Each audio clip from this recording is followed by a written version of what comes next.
গিয়েছিলাম আর 2 আটি মতন এই হরেঞ্চ নিয়ে এসেছি। এই হরেঞ্চ আসলে পালং শাকের এক জাত ভাই।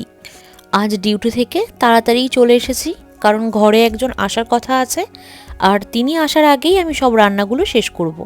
তাই মায়ের পাঠানো বড়ি দিয়ে আমি আজকে বেশি কিছু না, এই পালং শাকটা ভাজা করব। প্রথমে ওই গুঁড়ো গুঁড়ো যে বড়িগুলো আছে সেগুলোকে ভেজে নিয়েছি। কালো জিরে, শুকনো লঙ্কা আর রসুন ফোড়ন দিয়ে শাক ভাজা খেতে তো আমার খুব ভালো লাগে। আর যেহেতু সৌরভ শাক পছন্দ করে না, তাই এই 2 আটি শাক আমি ভাজলে আমার জন্য এনাফ। দেশে থাকতে আমি আমার মা কখনোই এই কচি পালং শাক একদম পছন্দ করতাম না, অনেকটা খেতে তিতো তিতো লাগতো আমার কাছে। আমরা সব সময় ওই শীষ আলা পালংটাই খেতাম, আর বেশিরভাগ সময় মা ওই আলু বেগুন দিয়ে ঘ্যাঁট রান্না করতো। সেটার যে কি একটা টেস্ট, সেটা আর কি বলি বলুন।